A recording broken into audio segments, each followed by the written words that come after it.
Prepare for live stream. So think setting up.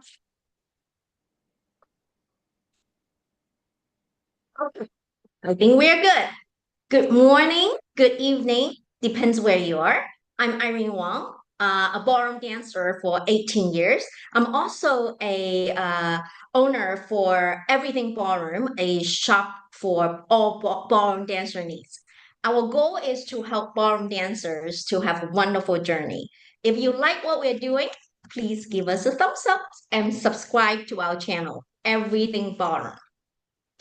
Today, we have two guests, Josh and Stacy Tilford. Again, you may have met them from previous interview to know that they are dancers. Teacher and student grew together.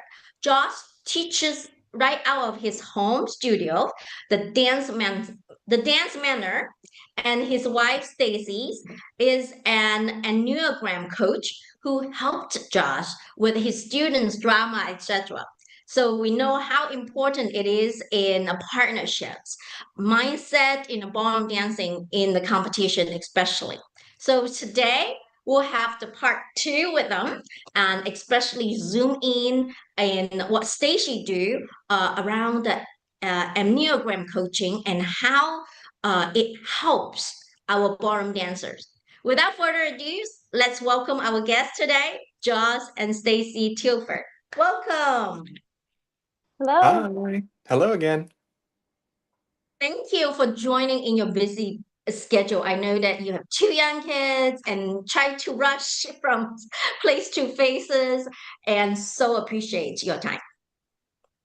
We're glad to be here. Thank you. Yes.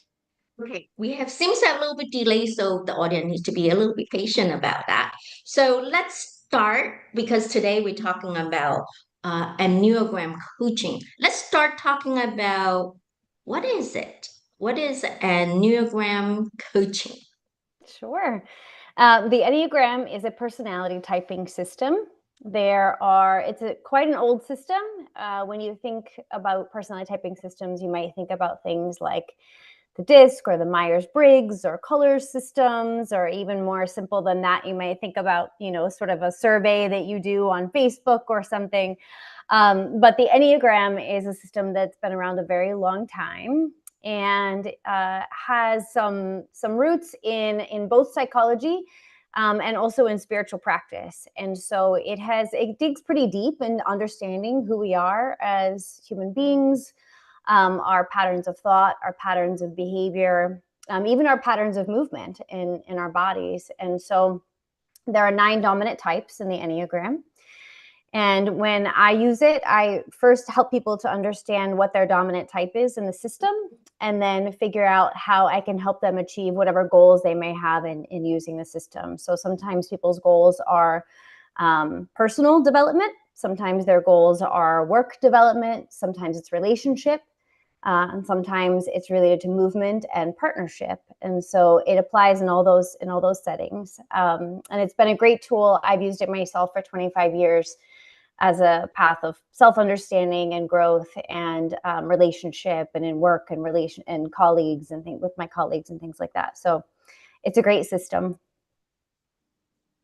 Sounds very interesting. So how did you use, Josh right here in ballroom dance world and with the teaching, with the dancings, from that perspective? Can you give example or drill into a little bit?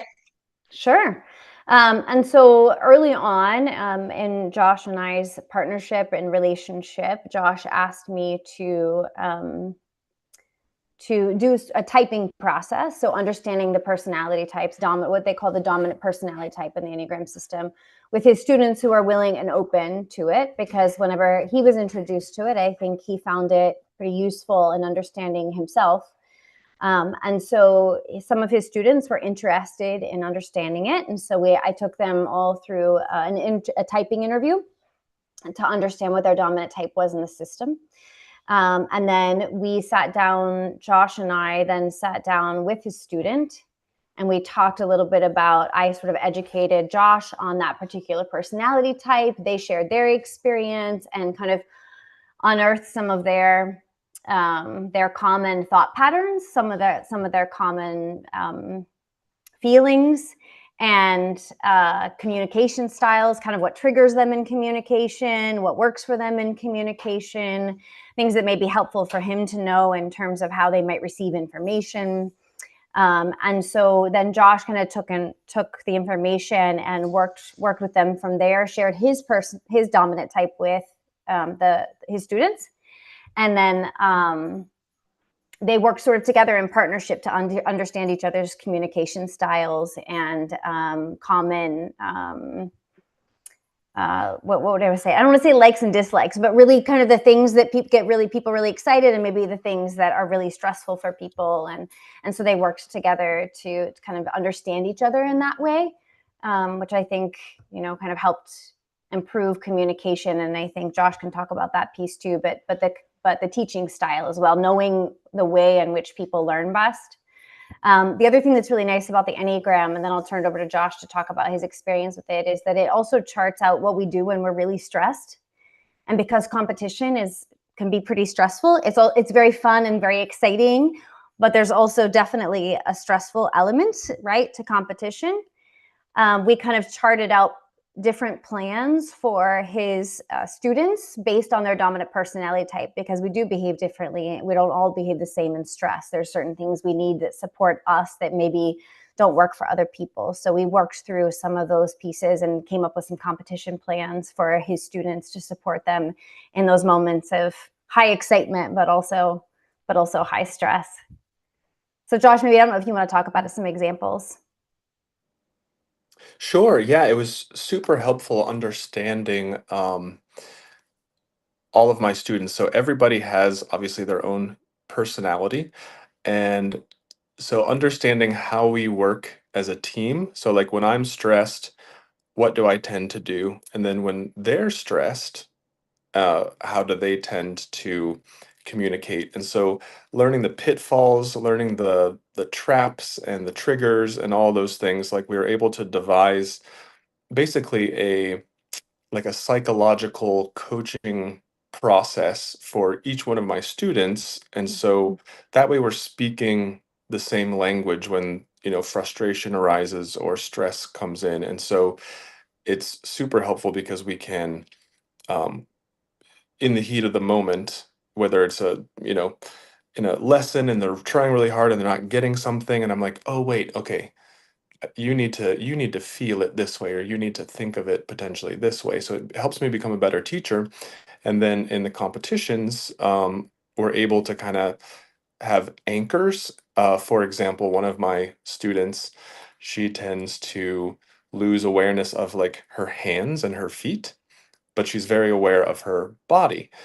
And she gets kind of distracted. So before we dance, I make sure that like I hold her hands, I squeeze, and we look at each other so that she's like dancing with me, another human, not in her brain, right? So just simple little things like that, and it's personalized for everyone. And so I find that really, really helpful because we get a lot of coaching and um, mental coaching and performance coaching, but this really personalizes it in a way that speaks to the individual versus just, hey, this usually works for a lot of people, but so it's very personalized and really, really, really helpful and really just excellent and useful. So one of the things I already oh, go ahead, Irene. go I'm ahead. sorry. Go ahead. No, I was going to say the same student he was talking about is what in the Enneagram we would call one of the head types. So one of the people who spend a lot of time in their mental processes, right? Questioning and thinking and planning and doubting. And so that particular type, which is dominant type 5 in the Enneagram, in a high period of stress tends to lose awareness of their body. Like they're not paying really attention. They're paying so much attention to their thoughts that they sort of forget that they have a body.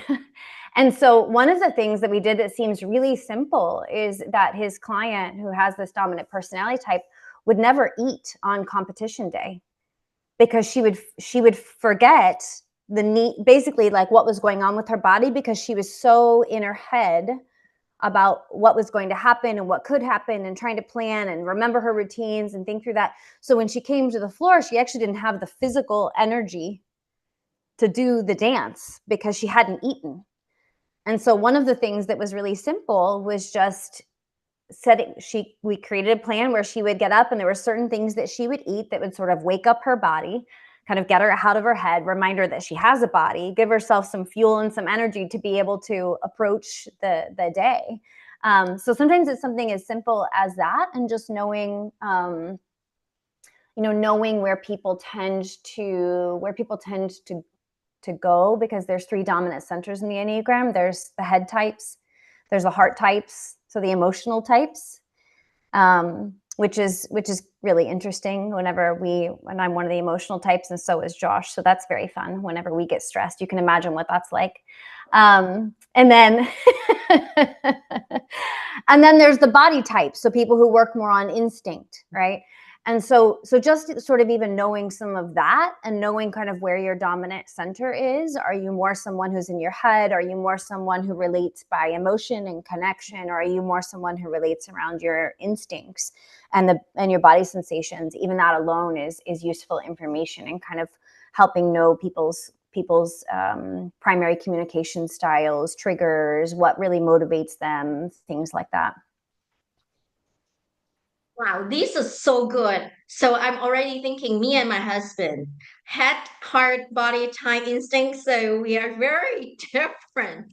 Oh my Are God. you? By knowing this, so basically your process to getting each individuals, right? So for your coaching, do you recommend in a dancing relationship, not just the husband and wife? It seems like it apply to all, Yeah. everything we do, just particular in the ballroom dancing world, because of partnership uh, relationship. Do you recommend, for example, a student teacher doing this coaching together or individually?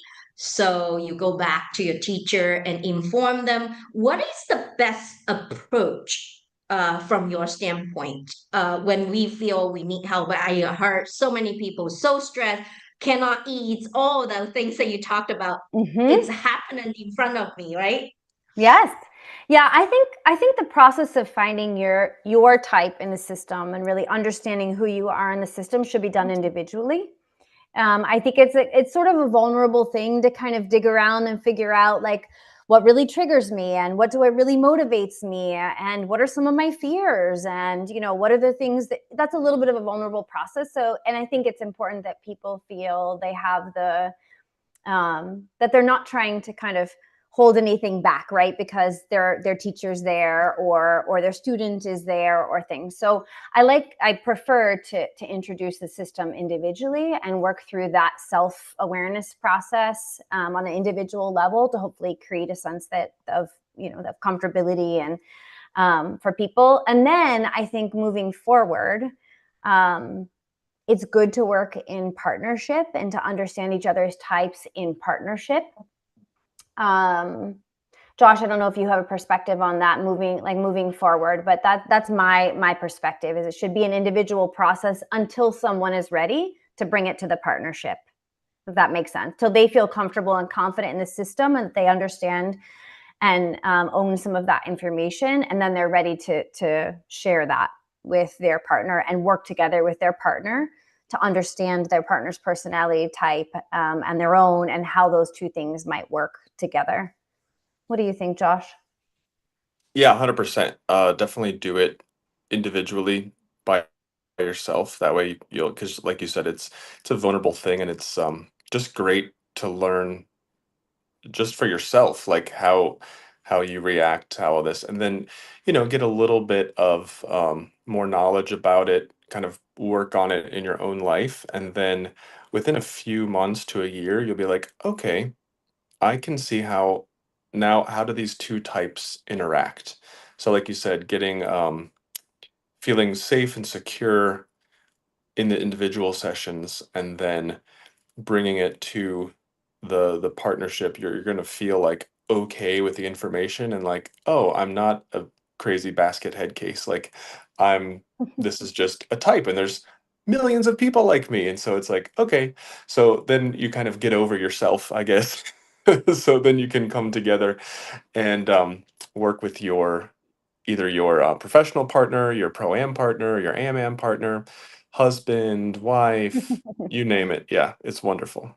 One of my rules when I was working individually with Josh's students, identifying their type, Mm. was they, I, as the coach in the individual part of the process while they were learning, I had a commitment to them that I would not talk with Josh about their experience or their type. It was their responsibility, if they chose to bring it to him when they were ready.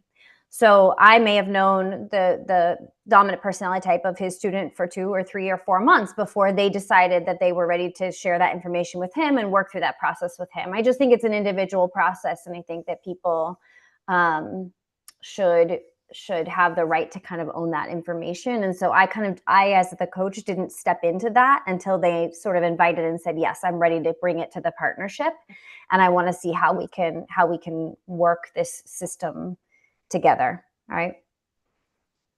Yep, that is very true. Really am not okay. Go ahead, Oh, Josh. sorry. I was just gonna say, yeah, one of one of the students who we were talking about earlier, she kind of like wouldn't let me know for a year. So it took a long time before she was like, okay, and I kept trying to guess, and it was kind of towards the end it was kind of like a funny game where she's like, you don't know what type I am, da da da. So but yeah, Stacy, 100%, just like when you go to a psychiatrist, psychologist, like she did not tell me anything, no hints, nothing. Like it's every bit of information like is safe with her, just like going to a psychologist. So Yeah, the privacy, it is important. Like a vulnerable, it's hard to break. I think this is super good that you mentioned that. What if we do that? We know my personality type, and how can I, not knowing and not sharing people, do we still be able to work on partnership, relationship also? Yeah, that's a great question. I think it's similar to what our one of our coaches has said to us before. He said, if you this is related to dance, not specific to our types, but I think it's the same concept that applies. So he said to us, if you feel yourself getting frustrated, your job is to walk away and figure out what you can do better and bring better back to the partnership, right? So it's very natural for us to want to focus on the other person, right? They always say like our eyes are pointing this way, for fingers point this way, but if I know my personality type and I'm frustrated, there's likely something in my fears, my triggers that's getting poked at. And so it's my job to walk away, to create some awareness around that, recognize why I've been triggered, right? And then come back to the partnership with myself, working through, sometimes when it comes to these triggers, the way this system works, once we get triggered, we start to tell ourselves a story about ourselves. And then that story about ourselves, just kind of, it gets self-reinforcing, whether it's something like I'm terrible at this, or I've never been good at this, whatever it is, right? We start to tell ourselves a story, and then and so it's our job to manage that. It's our job to know, wait a second, I need to walk away. I've been triggered. That's my thing. I can own that, right? What story am I telling myself right now about me, right? And how can I talk to and coach myself through this moment? I mean, that's one of the things the Enneagram does, is it gives you these tools to sort of work with you and almost be your own internal coach, which is really, really helpful, because you understand what might set you off. You also understand, I think, a little better in the system what you need. So you can also come back to the partnership and say, hey, I got triggered. Here's why. Here's my request for next time. Maybe next time, could we approach it like this? Or maybe next time, could you give me this kind of space or this kind of direction, right? That would really help me, right? So So you can absolutely use this system and as your own process, even if you don't know the type of the partner that you are working with, to understand yourself better and to come back to the partnership better, and knowing what you need and asking for what you need in a clear and kind way. Josh, what do you think? Anything else you want to add? Nope, you nailed it. Thanks. So amazing, right? I feel everyone at least to get to know our own personal type. If there is a tool for each of us to manage it, because there's so many angers, so many stress out Yes. now. So how does people start? What is the cost? Is it easy, cheaper way, or is it, what are the ways Yeah. that we can use the systems? And how can we start? Maybe baby steps if I don't have a lot of money, or, what can we do and what do you recommend us to start? Because I feel it is really like a tool that everyone can use. Yes. Yeah, I think so too. Thank you. So there's you just want to kind of be mindful. There's plenty of online assessments out there now. What you want to kind of be mindful of is digging a little bit into how long have those people actually been writing about the Enneagram's been around a really long time, right? More than a couple hundred years. So you want to look for systems that have a little bit of weight behind them, people who have been around and writing about it for a little while, because there's lots. It's funny, when I learned it 25 years ago, it was, well, that was of course before social media and all that sort of stuff, but there wasn't that much out there published about it. And now there's so much available that you can Google, but it's almost too much because it might not be good information. So there are a few sites that I reliably send people to if they want to get to know the system, that I trust. They're authors that I trust, and people who have been around a long time teaching the content. There are free assessments out there. My personal coach for 25 years designed a free assessment, and so you can access that free assessment. There are a few paid assessments out there, but they're generally the one that I like the most is $20. So it's not really expensive, but there are a couple of good free ones out there as well. And then you can read on just a website if you find a good, reliable website. And I have on my website too, just descriptions of the types. You can start to kind of self-assess by reading those descriptions and say gosh, this sounds really familiar. And there's also a few books out there that have that are one of my favorites is less than $10. And it has a self-assessment in the beginning and kind of walks you through the self-assessment process. So there's lots of ways to get to know your personality type that are accessible, either free or $20 or less. And I'm happy to share those resources and links or things like that if that's something that people have interest in. And then in terms of the coaching process, a coaching is very similar to kind of the cost of a dance lesson. So most of the time coaching is very much in the realm, maybe a little bit less, maybe depending on the teacher, or maybe a little more, but we're in the same realm as what you might think of for a dance lesson or an individual hour-long massage, or any kind of that price range of an individualized session is pretty similar to what the coaching costs are. Sure. So, with coaching, I feel, a lot of times, right? We read, we don't know. And then with experience, like what you said, you're 25 years of experience. So that we can start low. And then definitely with the Yes. private teacher, private coaching, we all know about dancing, right? You have group lesson, you learn yourself online. It's not the same as you have a good teacher and Yes. good coaching. To me, I tell people is that it's worth it. You find the right teacher, you find the right coaching, it will bring the whole journey completely different perspective. So definitely we bring you in because we believe that you have so much experience and you are in the industry, you have 25. So definitely would love to share with people. Of course, you can go online, but about your coaching. So we're going to share your website and everything. Great. Just let the audience know. When you go to the detail, we'll post them there. Definitely would love you to talk about the private coaching there as well. Yeah, Right. absolutely. Yeah. Thank you. So I'm hoping everybody can learn about this. I for sure we're going to reach out and then we'll Good. try to see what we can do and then support each other and then hopefully this will going to bring a lot of people solutions that I feel everyone probably needed.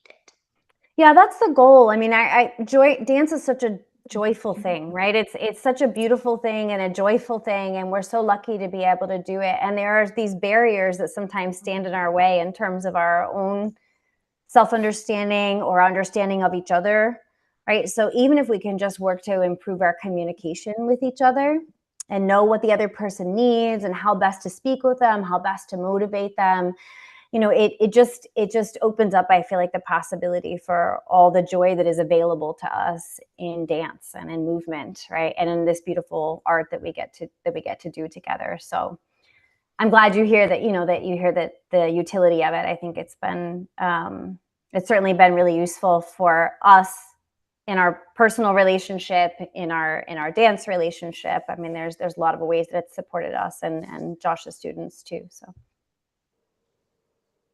That's wonderful. Before we end this, any conclusion, and we're open for the audience for questions. Josh, I'll let you talk because I've talked a lot. Well, I talked the whole time last time, so I'm taking the back seat today.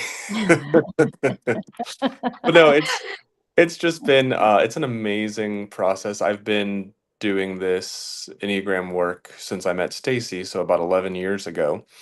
And it's just been super helpful, understanding myself, understanding how I react in stress and relationship.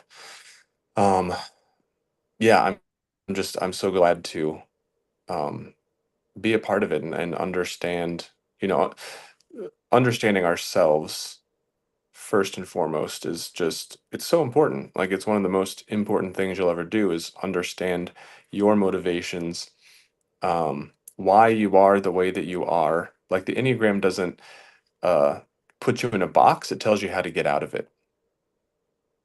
Oh, I love what you said. How to get out of the box is so hard. And that the better conclusions I can ask for, Josh. So now we open for our audience, and it seems like Sandy have a question. Ellie, do you want mine to read it out? Yeah, Sandy Marino asked, can your dominant type change? Oh, that's a good question.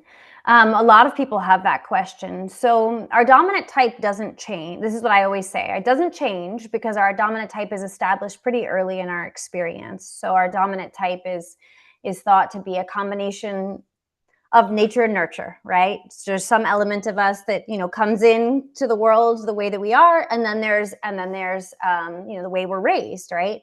And so because that is a self-contained period of time, right? That doesn't change. And so where it developed is where it develops. So, but what happens is our type evolves ideally.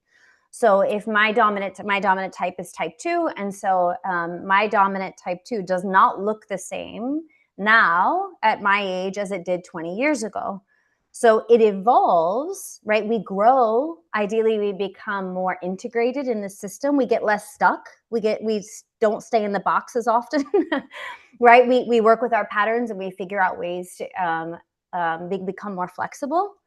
But the number or the core elements of the type remain. We just sort of grow in our evolution as people. That's a good question because a lot of people have that question. So when I ask, this is interesting. If I did one study, self-study, the type, sometimes I need to double check that. If it will that be come out with different number Yes. if you do it the second time? Yes. Yeah, this is important. This is why picking a reliable. Josh had a pro he was working with, or a friend of his who was a professional who wanted to understand his type in the system, and he was using a lot of these free assessments, and he'd get a different number every time.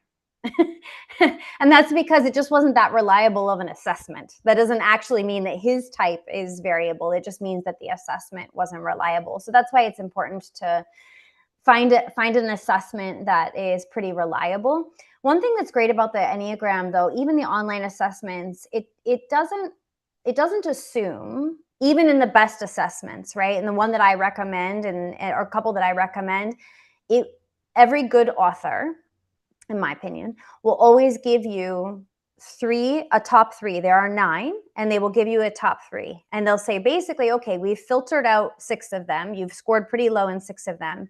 Now you really need to dig around in these 3 and really understand these 3, and you decide which one is dominant for you.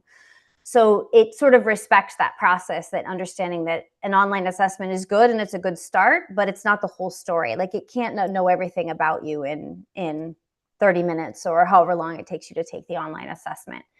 So I think it's about having the reliability of a good assessment more than anything. Helps a lot.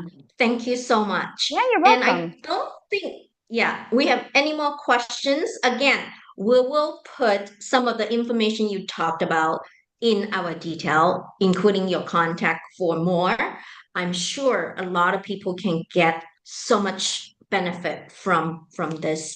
And thank you so much for your time in your busy schedule. You're welcome. Thank you. And I want to say good luck. Thank- I'm here at Ohio Star Ball, so I just want to say good luck to all the competitors this week. Dance well, stay healthy. Thank you. Thank you. Good luck for everyone. If you like what we're doing, please give a thumbs up.